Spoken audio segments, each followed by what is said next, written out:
A missão do século XX. Acabamos de passar em revista as ruínas a que o século XX já assistiu. Falemos agora das renovações que prepara e que executará. É sempre na ordem intelectual que as grandes renovações começam. As ideias precedem e preparam os fatos. É a lógica da história e a lei do progresso humano. O abuso dos métodos e dos processos de análise tem estado a ponto de nos perder. Consequentemente, é mister preparar as grandes sínteses, as concepções de conjunto. Eis que se estabelece um novo ponto de vista para todas as coisas. Para aplicar métodos novos são precisos homens novos. Para a ciência livre de amanhã são necessários espíritos livres. Enquanto os homens destas gerações, submetidos à disciplina da igreja ou da universidade, não tiverem desaparecido, apenas se poderá esboçar a obra de redenção do espírito humano.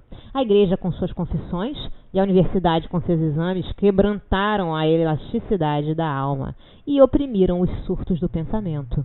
As vocações e as inteligências retraíram-se. Ninguém teve o tempo e o espaço necessário para sentir e viver plenamente. Prepara-se, entretanto, o trabalho de renovação. O século XIX e o começo do XX viram aparecer os precursores. Os gênios não tardarão em vir. Em cada época da história, conta-se certo número de espíritos que pertencem mais ao século seguinte do que aquele em que vivem. Shakespeare escreveu: os grandes acontecimentos projetam diante de si sua sombra, antes que sua presença abale o universo. Ora, os precursores viram estas sombras grandiosas desenhar-se-lhes no caminho em formas móveis e poderosas. Pressentiram os fatos e adivinharam as leis. Era o sinal de sua eleição intelectual e de sua vocação. Mas havia ali também a razão do seu isolamento, de seu abandono, de seus sofrimentos em meio à multidão que os não podíamos compreender. Acontecimentos surgiram com grandeza trágica. Durante mais de um quatriênio, os povos se chocaram com abalos formidáveis. A guerra prosseguiu em sua obra de ruína e de morte, ao mesmo tempo em que varria muitos erros, ilusões e quimeras. Ao sopro da tempestade, rasgaram-se as nuvens e apareceu um canto de céu azul. O 19º século foi o século da matéria, o 20º será o do espírito. O 19º, perscrutando a natureza, fez surgir desconhecidas energias. O 20º, revelar-nos-á forças espirituais superiores a tudo quanto o homem sonhou. E o estudo dessas forças nos conduzirá à solução do problema da vida e da morte. Os precursores são grandes diante da história. São eles que esclarecem a marcha da humanidade na imensa estrada de seus destinos.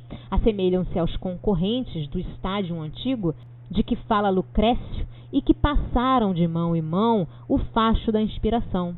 Sem eles, as renovações intelectuais do mundo não encontrariam os caminhos abertos, nem os espíritos preparados. Entre eles podemos citar, de nossos dias, Allan Kardec, Jean Reno, Flammarion, Victor Hugo, Crookes, Myers, Lodge, etc.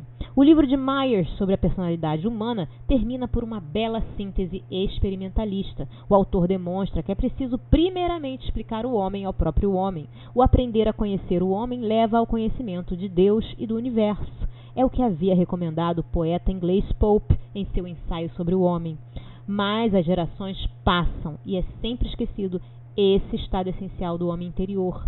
O século XIX consagrou incalculáveis recursos, imensos laboratórios ao estudo do universo material. Estendeu prodigiosamente o campo de suas observações e de suas experiências, mas o mundo ignorava ainda a constituição íntima do ser humano e das leis de seu destino.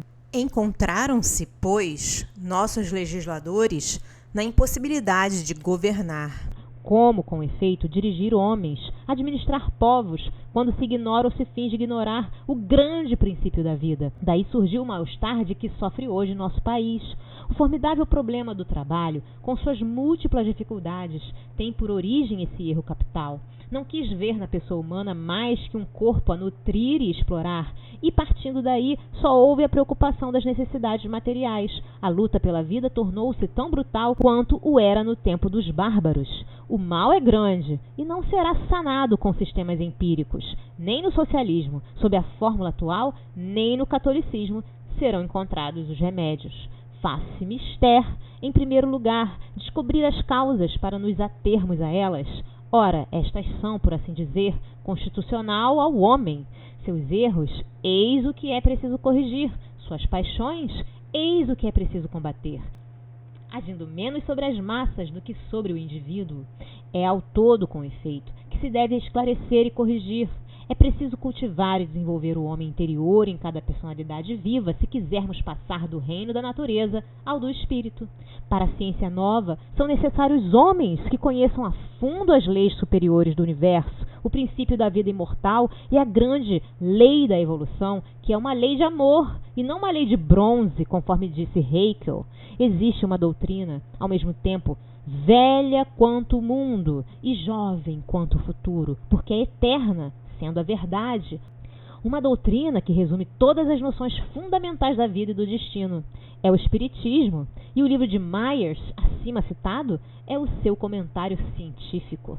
O Espiritismo faz erupção no mundo, espalha-se por toda parte. Qual é a sociedade sábia? A revista Hebdomadária, o jornal Cotidiano, que não se ocupa de seus fenômenos, de suas manifestações. Ainda que para negá-los, criticar, massacrar ou combater.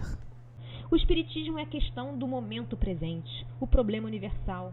Não é mais possível quedar indiferente em face dele. E é precisamente porque essa invasão espiritual enche os dois mundos e preocupa o pensamento humano que acreditamos dever insistir sobre os deveres que nos incumbem para, com essa nova fé, essa ciência jovem e forte que oferece provas irrefutáveis da vida depois da morte e contém em germen todas as ressurreições do futuro. Relembramos, ao terminar, o caráter sensível do espiritismo moderno. Não é um sistema novo que se vem juntar a outro, nem um conjunto de teorias vãs. São os atos solenes do drama da evolução que começa uma revelação que ilumina, ao mesmo tempo, as profundezas do passado e do futuro, que faz surgir do pó dos séculos as crenças adormecidas, as anima com uma nova chama e, completando-as, as faz reviver.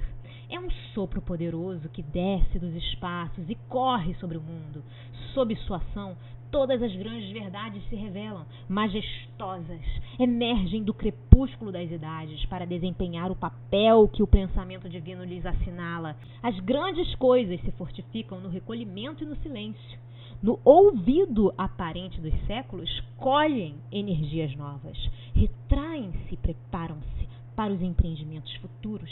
Acima das ruínas dos templos, das civilizações extintas e dos impérios desmoronados, acima do fluxo e do refluxo das marés humanas, uma voz poderosa se eleva, e esta voz clama: os tempos são vindos, os tempos são chegados.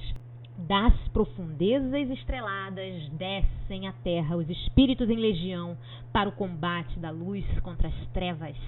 Não são mais homens os sábios e os filósofos que trazem uma doutrina nova. São os gênios do espaço que vêm e sopram em nossos pensamentos os ensinos chamados a regenerar o mundo. São os espíritos de Deus. Todos quantos possuem o dom da clarividência os percebem pairando acima dos seres da terra, tomando parte em nossos trabalhos, lutando ao nosso lado para o resgate e a ascensão da alma humana. Grandes feitos se preparam, que se ergam os trabalhadores do pensamento, se quer participar da missão oferecida por Deus a todos os que amam a verdade e a ela servem.